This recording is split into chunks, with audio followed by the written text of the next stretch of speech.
नमस्कार मित्रांनो, आपलं गाव आपला विकास या चॅनलमध्ये आपल्या सर्वांचं स्वागत आहे।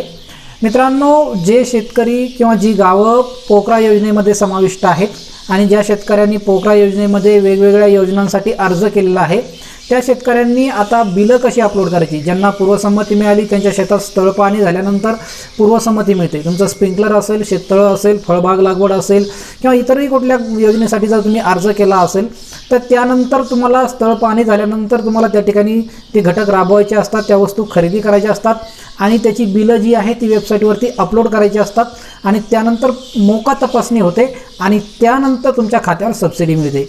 तर त्यासाठी जी बिलं आपल्याला अपलोड करायची आहे ती वेबसाईटवरती ती कशा पद्धतीने अपलोड करायची आहे त्याची माहिती आजच्या व्हिडिओमध्ये आपण घेणार आहोत। तर मित्रांनो, त्या वेबसाईटवरती आता सध्या काहीतरी प्रॉब्लेम चालू आहे, लॉग इन होत नाही, तर त्याच्यावर सुद्धा उपाय मी आजच्या व्हिडिओमध्ये सांगणार आहे। वेबसाईट बिलकुल चालू आहे, तर कशी चालू करायची आणि लॉग इन शेतकऱ्याचं कसं करायचं आहे तेही आजच्या व्हिडिओमध्ये आपण सांगणार आहोत। तर शेतकरी मित्रांनो, सर्वप्रथम आपण आलेलो आपल्या कॉम्प्युटरच्या स्क्रीनवरती। तुम्ही मोबाईल ॲप्लिकेशनमधून सुद्धा हे काम करू शकता। तर सर्वप्रथम आपण जाणार आहोत आपल्या गुगल क्रोम या ब्राउझरमध्ये। इथं गेल्यानंतर आपल्याला गुगलला सर्च करायचं आहे। आता गुगलची साईट एकदा ओपन करू आपण। आता गुगल हे याहू आलेलं आहे। ओके, जर गुगलला आलो आपण, आता गुगलला आलं का आपल्याला या ठिकाणी सर्च करायचं आहे पोकरा, POCRA काही टाका, तुम्ही सर्च करा आणि सर्च केल्यानंतर अशा पद्धतीची वेबसाईट दिसते बघा इथं। कृषी.महाराष्ट्र, कृषी नाही DBT महापोकरा या वेबसाईटवरती आपल्याला यायचं आहे। dbt.mahapokra.gov.in या वेबसाईटवरती आपल्याला क्लिक करायचं आहे। इथं क्लिक केल्यानंतर एक नवीन पेज ओपन होईल अशा पद्धतीचं बघा। इथं तुम्हाला दिसतंय रजिस्ट्रेशन आणि लॉग इन। नवीन नोंदणी करण्यासाठी रजिस्ट्रेशन करावं लागतं आणि जर तुम्ही ऑलरेडी अर्ज केले असतील, ठिबक, स्प्रिंकलर, शेततळं, फळबाग लागवड इतर कुठल्याही योजनेसाठी जर अर्ज केले असेल तर तुम्हाला इथं पुन्हा लॉग इन करावं लागतं आणि तिथं तुम्हाला बिलं अपलोड करायची असतात। तर मित्रांनो, लॉग इन करण्यासाठी मी या लॉग इन बटनावरती क्लिक करतो। लॉग इनवरती क्लिक केल्यानंतर अशा पद्धतीचं एरर येतोय बघा। तर मित्रांनो, ही वेबसाईट चालू आहे, बिलकुल तुम्ही कुठलंही टेन्शन घेऊ नका, कारण इतकं तुम्ही बघू शकता।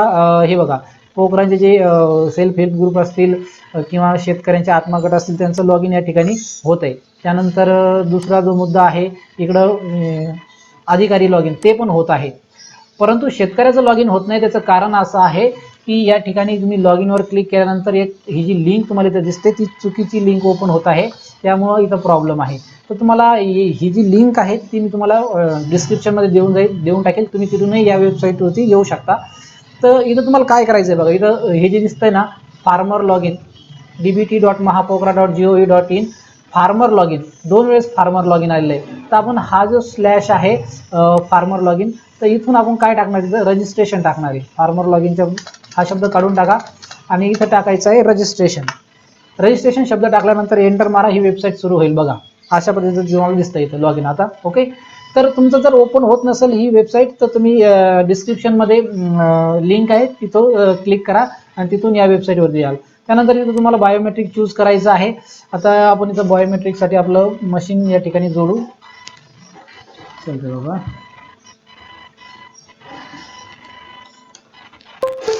ओके, बायोमेट्रिकचं मशीन आपण या ठिकाणी आपल्याला जोडलेलं आहे आपल्या कम्प्युटरला। त्यानंतर आपण इथं मंत्रा सिलेक्ट करू, त्यानंतर आपला आधार नंबर टाकू। ओके, आणि त्यानंतर आपल्याला फिंगर ठेवायचं आहे मशीनवरती आणि कॅप्चर करायचं आहे। कॅप्चर सक्सेस झाल्यानंतर लॉग इन होईल, इथं ओके म्हणायचं आहे। ओके, अशा पद्धतीने आपण लॉग इन झालेलो आहे। आणि हे बघा या ठिकाणी आपण पेमेंट रिक्वेस्ट इथं तुम्हाला दिसतंय, प्लांटेशन ऑफ हॉर्टिकल्चर मँगोसाठी आपण अर्ज केला होता, याला पूर्वसंमती भेटलेली आहे। आणि दुसरी जी गोष्ट आहे ड्रीपचं, ते मी रिजेक्ट केलं आहे आणि त्यानंतर अजून एक ड्रीपसाठी अर्ज केला होता ते अजून पेंडिंग आहे। तर इथं पेमेंट रिक्वेस्ट या बटनावरती आपल्याला क्लिक करायचं आहे। आपण इथं आंबा लागवडीसाठी अर्ज केला होता, तर आंबा लागवडीसाठी अर्ज केल्यानंतर आपल्याला इथं पेमेंट रिक्वेस्ट नावाचा ऑप्शन आहे मित्रांनो। तर पेमेंट रिक्वेस्ट या बटनावरती क्लिक करायचं आहे। इथं क्लिक केल्यानंतर हे बघा अशा पद्धतीनं तुम्हाला डॉक्युमेंट टाईप निवडेल, इथं प्रोक्युरमेंट डॉक्युमेंट असा ऑप्शन निवडायचा आहे। त्यानंतर लेवलमध्ये प्रोक्युरमेंट डॉक्युमेंट हाच ऑप्शन निवडायचा आहे। त्यानंतर रिमार्क्समध्ये तुम्हाला बिलं अपलोड करायचं, बिलाचं नाव टाकायचं आहे। फॉर एक्झाम्पल इथं आपण टाकू मँगो बिल असं टाकलं। त्यानंतर कम्प्लिटेशन डेट टाकून द्यायची, जी कंप्लीट असेल ती डेट टाकून द्यायची। त्यानंतर चूज फाईल या ठिकाणी आपल्याला करायची आहे।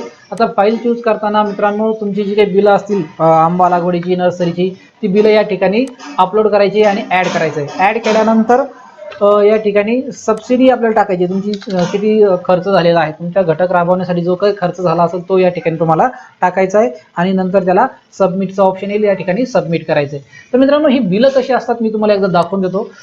तर या ठिकाणी आपल्याकडे बिलं आहेत, पोकराची काही बिलं. चला तर आपण तुम्हाला बिलं दाखवून देतो. हां, तर मित्रांनो हे बघा, इथं आपल्याकडे एक आंबा लागवडीचं बिल आहे एका शेतकऱ्याचं. तुम्ही इथं बघू शकता. हे बिल मी तुम्हाला थोडं मोठं करून दाखवतो. हे बघा अशा पद्धतीचं हे बिल आहे. कशाचं हे? आंबा लागवडीचं आहे, केशर आंब्याची रोपं आहेत. त्यानंतर याच्या व्यतिरिक्त खड्डे खणणाऱ्याचं असेल, रोपं लागवडीचं असेल, ही जी सगळी व्हाउचर्स तुम्हाला या ठिकाणी जोडायची आहेत. एक हे काय आहे? खताचं बिल आहे. तर ही सगळी जी बिलं आहे ती तुम्ही इथं अपलोड करू शकता. एकत्र स्कॅन करायची आणि ती फाईल त्या ठिकाणी चूज करायची आहे तुम्हाला.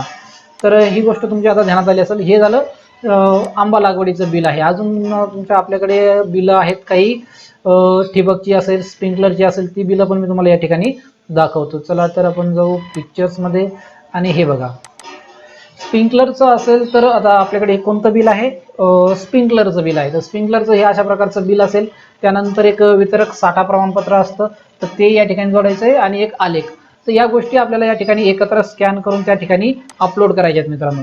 जर तुमच्याकडे वेबसाईट ओपन होत नसेल तर डिस्क्रिप्शनमध्ये लिंक आहे, त्या लिंकवर जाऊन तुम्ही या ठिकाणी या वेबसाईटवरती येऊ शकता. आता बरेच लोक नवीन अर्ज ज्यावेळेस करतात त्यावेळेस त्यांचे घटक निवडताना चुकतात. आता ठिबकसाठी अर्ज करायचा असेल तर ठिबक एकदा दुकानदाराला विचारून घ्या. तुमच्या ठिबक दुकानदाराकडे जाऊन एकदा विचारा की कोणत्या प्रकारचं ठिबक घेऊ आम्ही, आणि तो प्रकार या ठिकाणी निवडायचा. तर एवढे प्रकार आहेत ठिबकचे बघा, वेगवेगळे प्रकार आहेत. तर तुम्ही बरेच शेतकरी या ठिकाणी निवडताना कुठलाही घटक निवडतात आणि नंतर त्यांना ठिबक त्या प्रकारचं ठिबक किंवा स्प्रिंकलर भेटत नाही.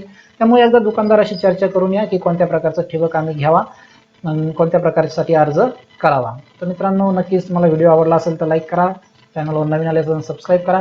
धन्यवाद. पुन्हा भेटू अशाच एका नवीन व्हिडिओमध्ये. तोपर्यंत जय महाराष्ट्र.